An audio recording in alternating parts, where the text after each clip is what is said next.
जी, मैं तो ये कहना चाहूँगा कि मैं हैरान इस बात से हूँ कि अपोज़िशन के लोग पता नहीं क्यों इस पे बिलबिला उठ रहे हैं। मुझे तो लगता है माफ़ी वीर सावरकर को भारत रत्न देना चाहिए।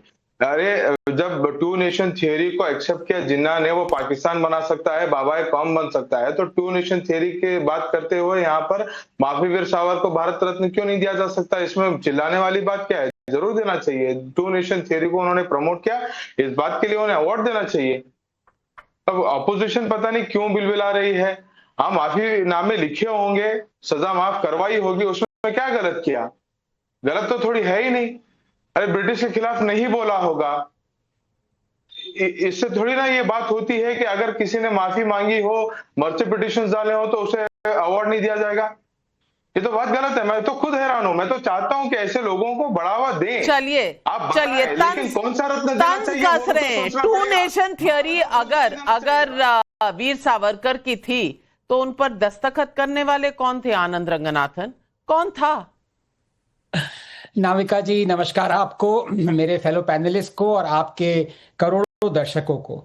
देखिए, मेरा टर्न आया है 15 मिनट बाद, 20 मिनट बाद रादर। मैं आपसे रिक्वेस्ट करूंगा कि इतना झूठ फैलाया जा चुका है, इतना झूठ कि सुधांशु जी इतने विद्वान हैं लेकिन वो भी सारे झूठ को काउंटर नहीं कर पाए। इतना ज्यादा झूठ था, वो 90% झूठ को काउंटर कर पाए हैं। तो मुझे, क्योंकि मैं उनका छोटा भाई हूं, मुझे 10% झूठ काउंटर करने का प्लीज मौका दीजिएगा। 2 मिनट अनइंटरप्टेड। पहले जो मेरे एसपी के भाई हैं फराज भाई, देखिए कितनी चालाकी से ये वो कोट कर गए, किताब ऐसे दिखा दिखा के। मैं इनसे ये कहूंगा, इन्होंने जो कहा ना, it was the fanatical wing under Savarkar that is responsible, उससे जरा ये कहिए कि उससे एक पहला सेंटेंस पढ़ ले फराज भाई, अगर हिम्मत है तो जरा पढ़िए पढ़िए पढ़िए पढ़िए पढ़िए। वो जो येलो अंडरलाइन किया ना, उससे एक पहला सेंटेंस पढ़िए। मैं पढ़े दे रहा हूं। हाँ, आरएसएस के बारे में क्या कहा है वो नहीं पढ़ेंगे। पढ़े दे रहा हूं, बताइए। पढ़े दे रहा हूं, सुन लीजिए। बोलिए बोलिए। अरे पढ़े दे रहा हूं सर, सुन लीजिए। अरे सर मैं पढ़े दे रहा हूं, आप बेफिक्र रहिए। उससे पहले लिखा है, it is quite clear that no part of the conspiracy took place in Delhi. The centres of the activity were Poona, Bombay, Ahmednagar and Gwalior. Delhi of terminating अब नाविका इनको साइलेंट करिए।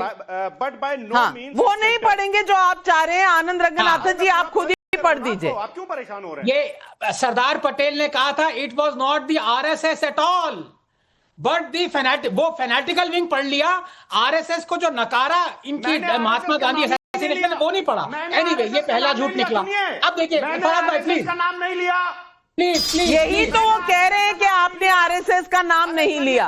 आपको पूरा सेंटेंस पढ़ना चाहिए था। यही तो आरोप है आनंद रंगनाथन जी का। आनंद अब आप बोलिए, बाकी फेडर डाउन।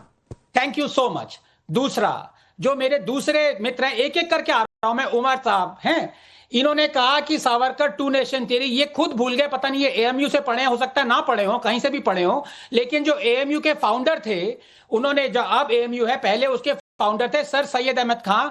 सावरकर से पहले उन्होंने टू नेशन थियरी की वकालत दी थी। इनफैक्ट उनसे भी पहले इनके जो आइडियोलॉजिकल गॉड हैं कार्ल मार्क्स, उन्होंने ये कहा था अपने 1853 किताब में, द ईस्टर्न क्वेश्चन में, कि there are two things, two issues, Mohammedans and the non Mohammedans, दरअल इस्लाम, दरअल हर्ब, देर आर टू नेशंस। ये कह रखा है तो सावरकर को ये। तीसरी बात, अब ये बहुत जरूरी बात मैं आपको कहने चाह रहा हूं, जो इन्होंने बार बार 6 बार तंज कसा ना, माफी वीर माफ। मैं इनसे पूछना चाहता हूं, क्या उमेद साहब, आपका नाम जो है उमर साहब है, आप मेरे बहुत अच्छे मित्र हैं, क्या आप ये मानते हैं कि जिसने अंग्रेजों से मर्सी पिटीशन के थ्रू माफी मांगी, क्या वो कायर है, हाँ या ना? पहले तो मैंने ये नहीं कहा कि two nation theory was introduced by Savarkar. बताइए, मैंने कहा टाइम मेरे पास बहुत कम है। क्या वो कायर है? देना चाहिए। क्या वो कायर है जिसने अंग्रेजों से मर्सी पिटीशन, क्या वो कायर है, हाँ या ना? अरे पहले आप मेरी बात को समझ ही नहीं रहे, तो मैं आपकी जवाब कैसे काम नहीं चलेगा? अच्छा, इनको म्यूट कर दीजिए, बताएंगे नहीं। मैंने हाँ, थैंक यू जी। अब सुनिए, हाँ, ये पहले भी ये कह चुके हैं, जिन्होंने मर्सी पिटीशन लिखी थी वो कायर हैं। तो डंके की चोट पे अगर इनकी हिम्मत है तो बोल दे कि अशफाकुल्लाह खान कायर है। हिम्मत है बोलने की क्योंकि अशफाकुल्ला खान ने भी मर्सी पिटीशन लिखी थी, बिस्मिल ने भी मर्सी पिटीशन लिखी थी। ऐसी बेशर्मी से ये लोग सिलेक्टिवली कोट करते हैं। और चौथी बात जो असादुद्दीन ओवैसी साहब कह रहे हैं, अब मैं वही है ना, अब प्लीज, मैं 99% झूठ जो है मैं और सुधांशु जी मिटा चुके हैं, 1% बाकी है।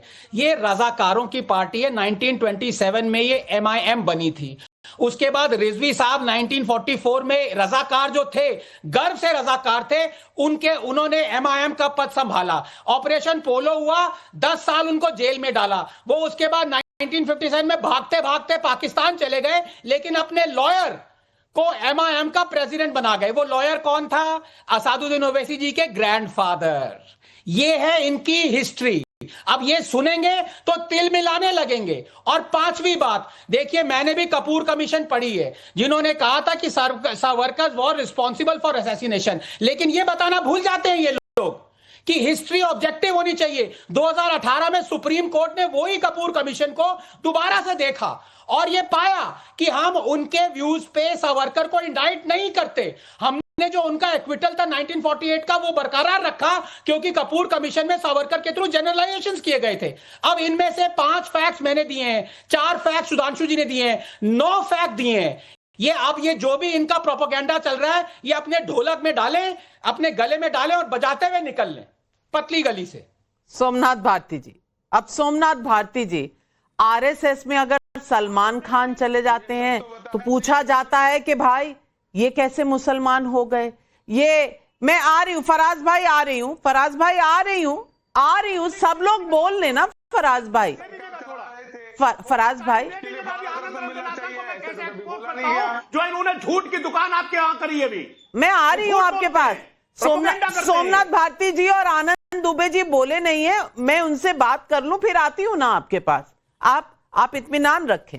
सोमनाथ भारती जी, सलमान खान चले जाएं तो इन्हें सलमान खान से दिक्कत है, वीर सावरकर से तो दिक्कत है। वैसे वो सवाल पूछा गया था जिसका जवाब दिया मोहन भागवत जी ने, लेकिन बाप रे बाप, इतनी जोर से सबको प्रॉब्लम हो गई कि बस झड़ी लग गई किसी ना किसी तरीके से बोलने की। मैं पूछना चाह रही हूं, ये इंटॉलरेंस नहीं है क्या? क्या सलमान खान नहीं जा सकते क्या RSS के किसी फंक्शन पे? मैं सवाल इसलिए पूछ रही हूं क्योंकि इंटॉलरेंस का मुद्दा तो मोदी विरोधी उठाते हैं और इंटॉलरेंस सबसे ज्यादा बयान भी वही करते हैं। चक्कर क्या है?